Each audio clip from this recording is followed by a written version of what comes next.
Tonight we begin with the train that might never arrive. The push to bring passenger rail service to Moline remains at a standstill.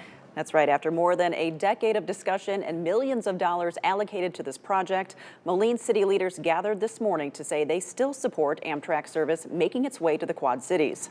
And tonight, News 8's Charles Hart joins us live in Moline. Charles, we can't help but notice the train station behind you that still doesn't have any trains. That's right, Linda. The station here behind me was opened in 2018 in anticipation for Amtrak service here in downtown Moline. And while that's led to the building of a hotel, pedestrian walkways, and other businesses around it, there's still no passenger train.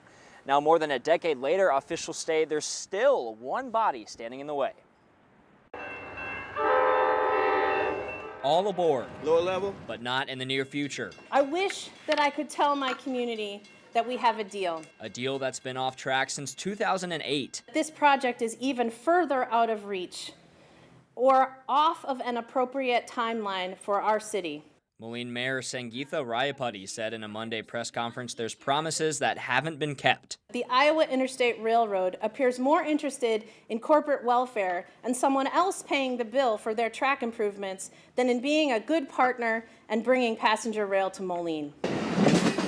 Plan would bring Amtrak from Chicago to Moline, but would require 55 miles of track from Bureau County to Moline, owned by the Iowa Interstate Railroad, to be upgraded. There's always been one common denominator standing in the way of progress, and that is Iowa Interstate Railroad. Illinois State Senator Mike Halpin says federal, state, and local partners are all on board for the project. We had pledged material state and federal money to the effort. The private rail company had the opportunity to significantly upgrade its track at relatively little cost to itself. Now the city of Moline, along with state officials, are putting pressure on the Iowa Interstate Railroad to make the track upgrades. We deserve it. We have waited well over 10 years now. Promises have been made and they haven't been kept. I'm urging Amtrak, with the support of Illinois Department of Transportation, to initiate proceedings with the Surface Transportation Board to order Iowa Interstate to provide the necessary facilities and to order reasonable compensation to Iowa Interstate for the use of those facilities. As I'm sure many of you watching at home remember, the federal funding for this project was secured back in 2010, but for now that money is just standing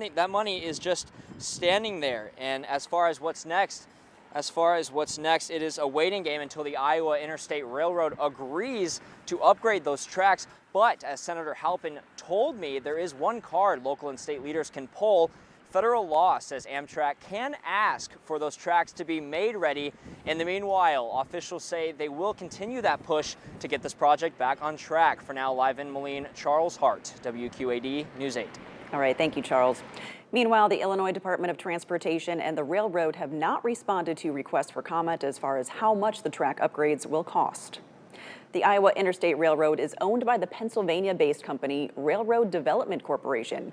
It operates from Chicago to Omaha, Nebraska, using the Arsenal Bridge to cross the Mississippi River. Those tracks include the former Rock Island Railroad from Council Bluffs, Iowa to Bureau, Illinois.